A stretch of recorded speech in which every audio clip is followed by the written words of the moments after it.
Hello, Hello, everyone. everyone. I think I'm getting an echo through your speakers. Is that you? Okay, I'm so excited to be here. Comment on this chat and let me know who you are, where you are. I'm so happy that you're here. It's snowing in New York. It's so cold. And today I have my intern turned outreach manager turned do everything woman, the one and only Emmy Hockett. Yay! Hi, everyone. I'm so glad to pop on here after the podcast and continue the discussion, maybe a little bit more casual way. Podcast feels pretty formal, and now we can just have a chill discussion with everyone. So really looking forward to it. Hey, Julian, how are you from Long Beach? I'm from Southern California as well. What?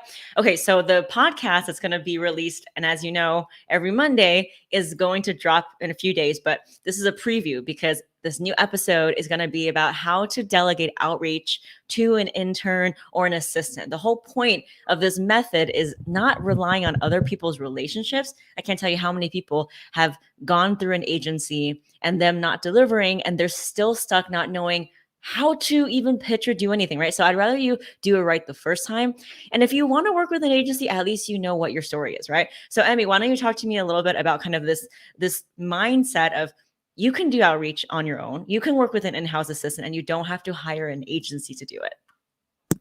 Yeah, well, I think mindset is the biggest thing, right? So even when people's objection is, oh, I don't have time for PR, like that's not the real objection. Like you have time for anything you make time for is what it comes down to. So if your answer is, oh, I don't have time for it, it's really, oh, I haven't fully committed to a PR strategy, or I don't truly see how it's going to move the needle in my business yet. So I feel like, you have time for anything, but of course, when you're a founder juggling all the different things, you do have other things to prioritize, and so depending on, if you have a lot of other priorities, but you still want to get involved with PR, then, bringing on someone else is a really great idea. But yeah, it's that for anyone who's pitching or sending emails, that initial mindset of, I think everyone has it, like, oh, I'm gonna annoy the person, or oh, my pitch is just gonna get like deleted. And there's a lot of different, like, we get so inside our own heads. And even like for me, when I'm pitching for you, like it's not even me, and I'm like, oh my gosh, am I pitching too much? So kind of like, I think breaking that down first and going through all the different steps that maybe the journalist would go through when they get the email. So you can kind of get a different perspective, get out of your head and get into somebody else's head, is a really great way to take off some of that, like we call it send anxiety. Yeah, exactly. Remember, this is the year of the revolution of you. You are ready. Time is passing no matter what. So what is it going to be? Type in the chat if you are ready this year to stop hiding and make a decision, to press send, to put yourself out there, right? To create opportunities in your business. Because as I'm learning, and I'm sure you all know this, like 90% of our business is us getting out of our own way, right?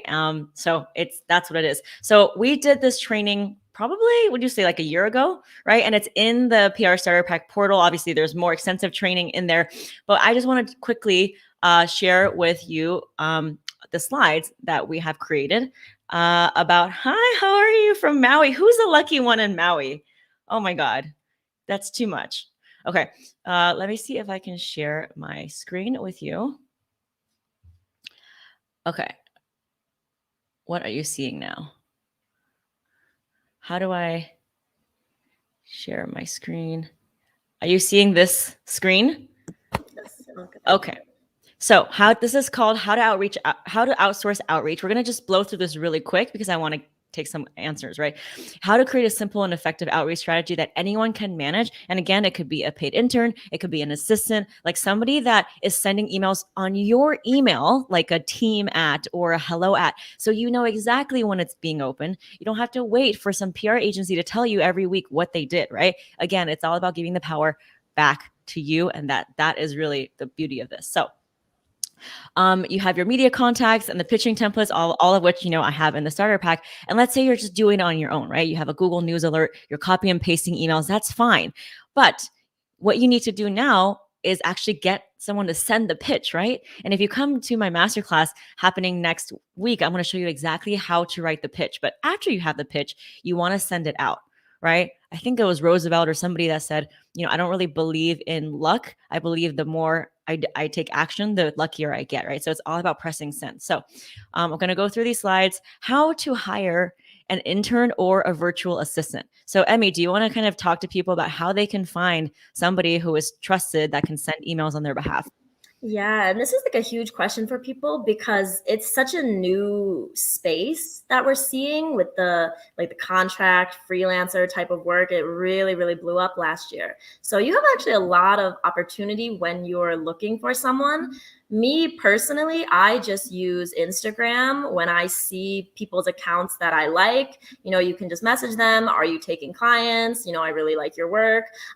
Even like how crazy with like type of VA work is, I've never seen them not looking for new clients. Like I've never seen someone be like, I'm fully booked. Like they're always doing more. I'm so impressed. Yeah. But yeah, there's just so many specific niche communities that are being built today. So like, especially on Facebook, you can find such a virtual assistant tech Kartra course creator group. And then you have 50 people for the one very, very specific thing you want. So there's a ton of different opportunities if you're just using, your keywords. So whether it's like PR or email pitching, Or like outreach manager, exactly. Yeah. So there's a lot of different very specific groups you can look for and connect with people in that group, or you can just go by like referral as well. If you have other entrepreneur friends who have are building out teams or have assistants, ask them for referrals. I think referral is a safer way to go because you already have someone vouching for you. But what's going to matter the most is it doesn't matter who the referral is from, what specific group you pull someone out of. It's really once you talk to that person and get to know them, like their working style versus your working style, and if it's going to blend, because you can be so good at what you do, but if your communication style and work style isn't on the same page, it's going to be like pulling teeth. It's going to be a nightmare. And by the way, on Instagram, I just did a quick search with the word virtual assistant, and I mean there are just so many accounts. I don't know if you see my screen, but there's like hundreds of people, right? Virtual assistant. So it's out there, people. Also, think about hiring like a communications or a PR major student, in a local college. That is a great way to meet someone in person, to give the next generation.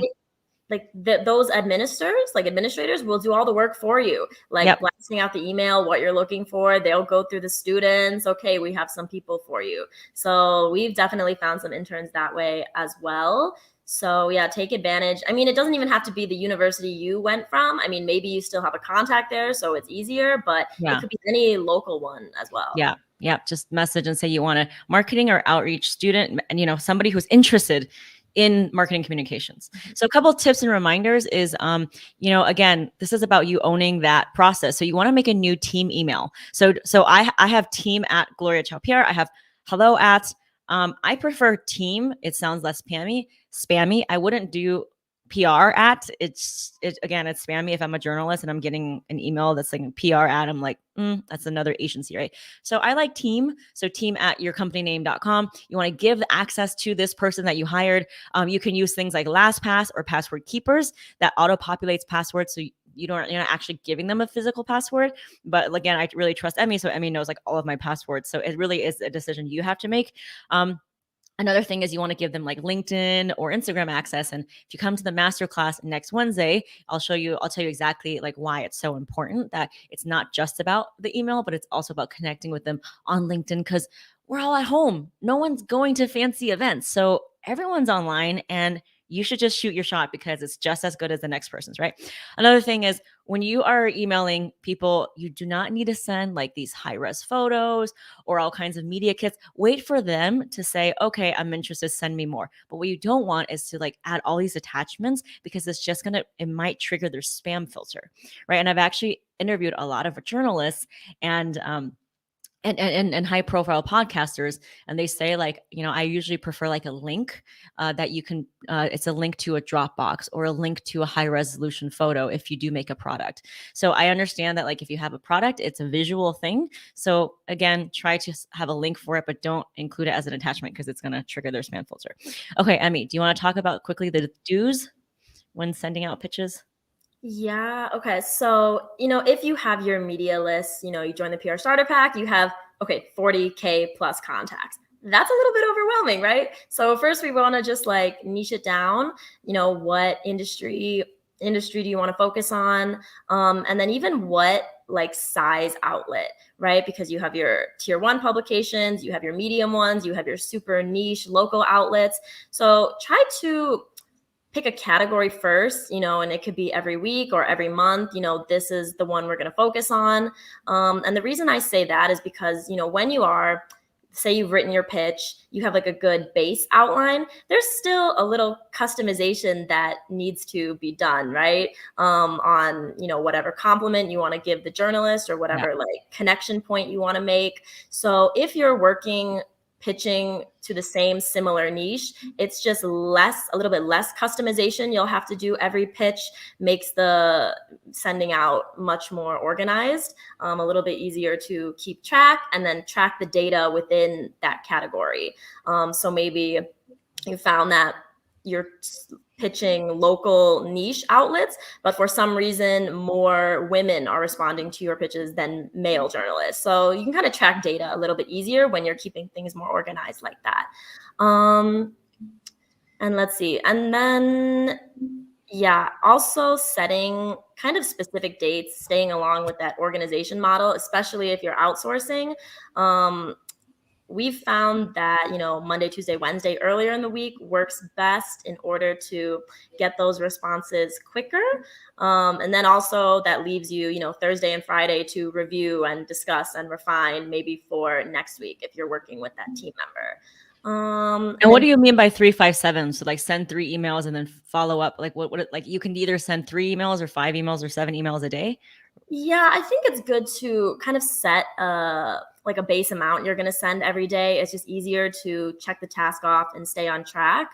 So say you just start sending out 50 pitches a day. That's going to be a lot of like reminders and follow-ups and organization you have to do. So, I mean, it doesn't have to be one of these numbers. It could be more, it could be 10, it could be 15 if you're comfortable.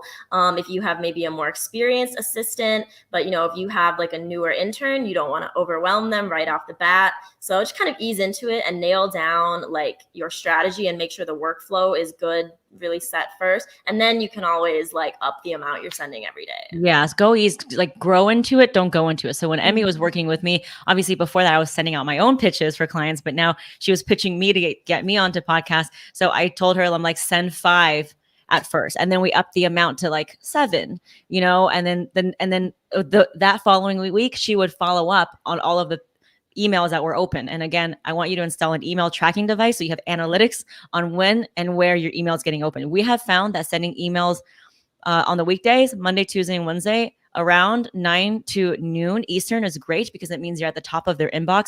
A lot of the journalists in the national publications are on the East Coast time. So I wouldn't send it like at night, and I would send it in the morning so that it's at the top of their inbox. And then I would follow up, every week as well as with a DM follow-up. So I'll just go through the don'ts really quick. Is what you don't want to do is have an intern and then give them the media list and go send it to everyone. Remember what Emmy said is maybe on Mondays you send out podcast pitches, and on Tuesday you send out wellness pitches, and on Wednesday you send out gift guide pitches. So that way you know that, okay, Wednesday I need to follow up with this group, and on Tuesday I need to follow up with this, or maybe it's submitting you for awards or panels, right? My method works for all of those things. I've gotten people meetings at the UN and at speaking at South by Southwest. So just separate what you want to do and time block it. Monday is for awards. Tuesday is for podcasts. That way it's easy for the assistant to know what day it is to follow up. Another thing is, I know it's so tempting to just copy and paste, but like it literally takes like 10 more seconds to just make it uniform. A lot of times when you're copy and pasting, it makes the text weird. And I now, since I have a podcast, a small business PR podcast, when people pitch me and I can just tell that they've copy and pasted, like I don't even read it, right? So don't do what I did when I first started out. You want to make sure you just spend 10 more seconds, just select all, like make it all like pretty. And that way they know that it's a personalized thing. I already talked about this, but don't include attachments and photos. Send a link instead to like a Dropbox folder or like a Google Doc or something like that, right? And then also don't act like this is just busy work. Remember, you are building relationships with members of the media, people who are like possible to get your stuff in front of tens of thousands, if not millions of people. These are people who are hosting panels. These are people who are going to be at conferences. So to me, this is so important. This is, if not just as important, if not more, than building customer relationships, right? These are people who can get you out in front of so many people, because a lot of times, not only do they write the article, they work for multiple, they work for multiple places. So that means that one writer is probably a contributor writer for many different places. So that's why it's so important to know that this is so important. It's so important for the longevity of your business if you know you want to get that credibility and you want to really be seen as an authority. So Emmy, do you want to talk just really quick about how to be a good leader? This is something that I'm learning every day, and it's, I'm humbled to know that like I have a long way to go. But what have you noticed are things that a good leader does and not so great leader does?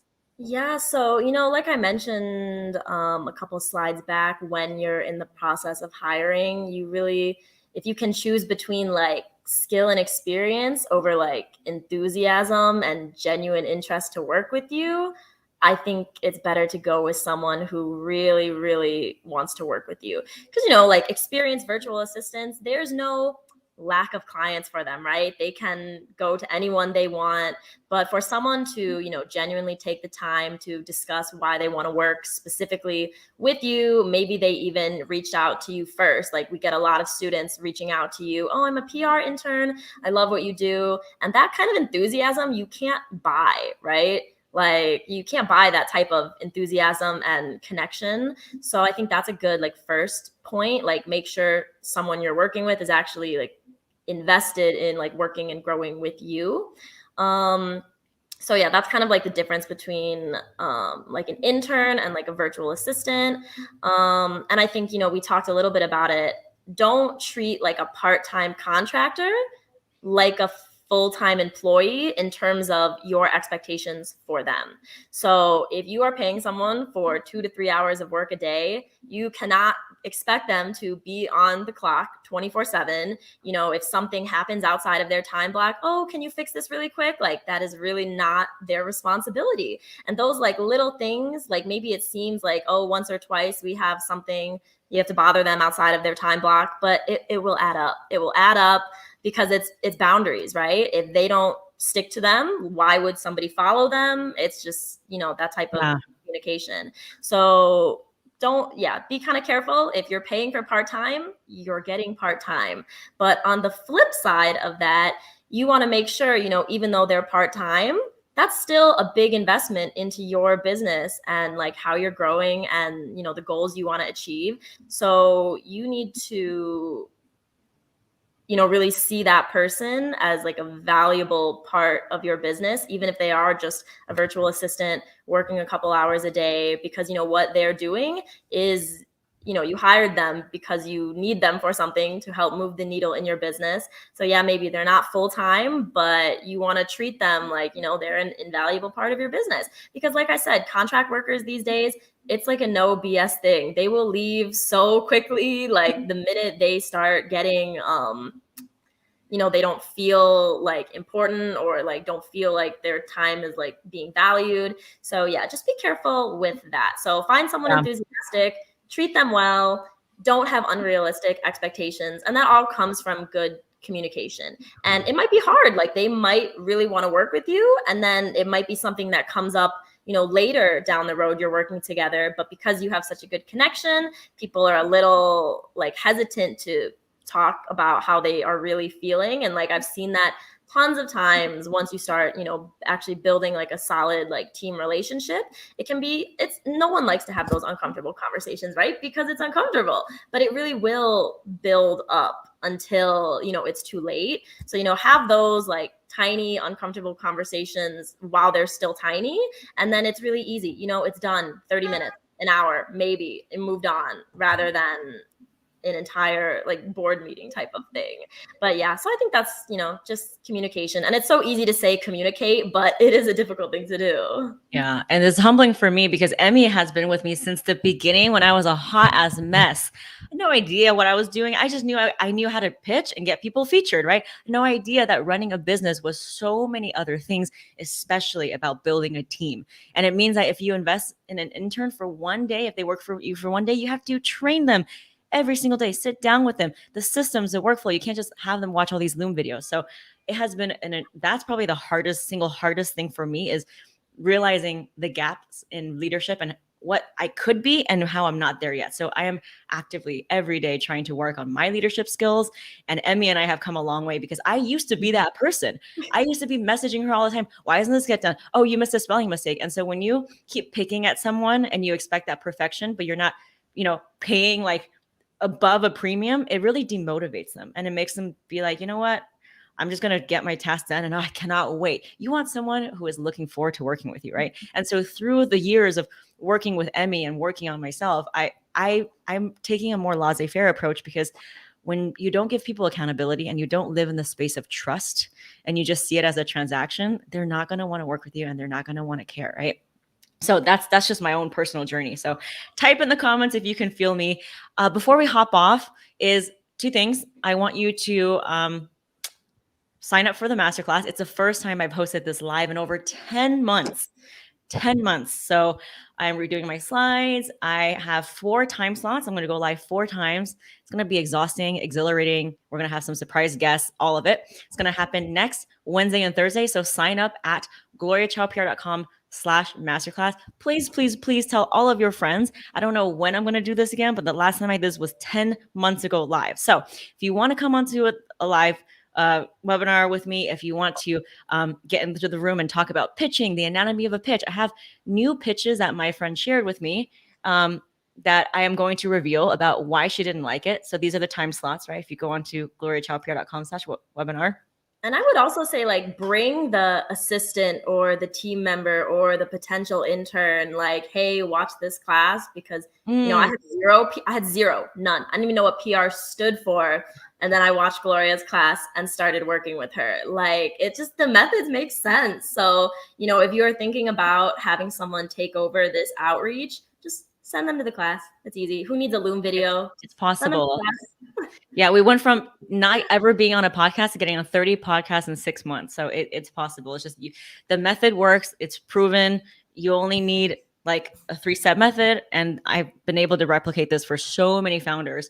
But the great thing about it is that I'm actually going to host this live this time. So please, please, please go to gloriachowpr.com/masterclass, invite a few friends. And in the meantime, if you're like, I'm really feeling this energy, feeling this vibe, I want a little bit more from Gloria, I want to learn more from her, then please check out my podcast. It's on Apple, Stitcher, iTunes. It's literally, you just put in small business PR. And like the first episode, the very first one is literally me interviewing a journalist from Forbes, Refinery 29, Brit & Co. And she talks about how she is looking to include products in a gift guide. And as you know, we have Valentine's Day coming up. So if you have a product, if you want to get onto a list, then you're going to want to listen to that episode. And just warning you, you might enjoy the episode and end up subscribing and reviewing. Just saying. So I know Emmy's got to go. I really respect her time, so I don't want to keep her on, but maybe we'll stay on for like 30 more seconds. If anyone has questions, this is your time. This is your time, okay? So ask away. Yeah, I think somebody asked if this would be up for replays. So yeah, all of our like Facebook trainings go in the guides tab. Can watch them at any time. And then masterclass is Wednesday, Thursday, as Gloria said. So you have options, different times on both days, which is also a new thing that she's doing. That's a lot of work too. Oh, I'm so nice. Someone else just joined our starter pack. Isn't that like while we were on this? Thank you. I'm excited. Okay, so here is a question. Someone says, that hat is fire. Thank you. It helps me go in between my washes because I am lazy. I don't like to wash my hair too much. So it's perfect way to. When it comes to interns, are there contractual labor laws? So yes, I think so. I think it depends on if they're still in school, if there is an agreement that they can have school credit for it, which has to be in writing. I personally don't do anything unpaid. So, like, all of our interns either get a stipend, they get retreats, plus a stipend. My last intern that I had, I paid her monthly. Um, and it's just an ethics thing for me. I feel like only the rich, privileged kids, a lot of times, who have socioeconomic mobility, they're the ones that are able to take free internships, and that's not really fair for children who come from backgrounds who can't do that. So I think it excludes an entire community of people, and so that's not really aligned with my values. So personally, I don't believe in not paying anyone, even if it's just like a stipend at the end. That's just how I feel about it. But Emmy, maybe you know a little bit more because you were in college more recently than I was. Yeah. For me, we talked about this on the podcast. Fortunately, I could take an unpaid internship, but like I said, for me, communication was the biggest thing. So, once I started showing results, it's okay, now we can have that discussion. I'm thinking we can redo the contract, can start getting paid, and just kind of communicate your value type of thing.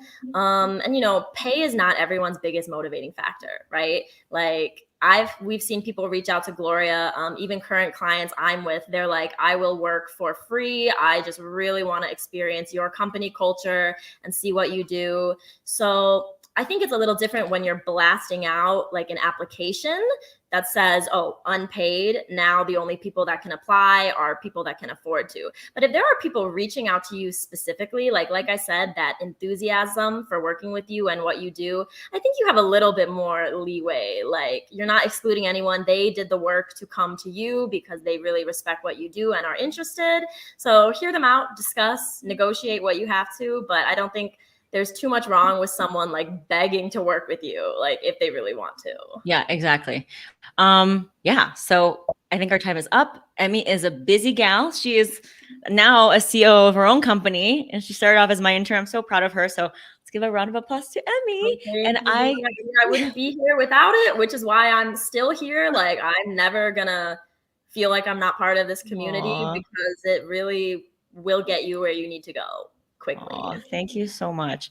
I cannot wait to meet all of you next Wednesday or Thursday. So I cannot wait to see you. I will see you next week. Thanks so much. Have a great weekend. Mwah. Bye, Gloria. Bye.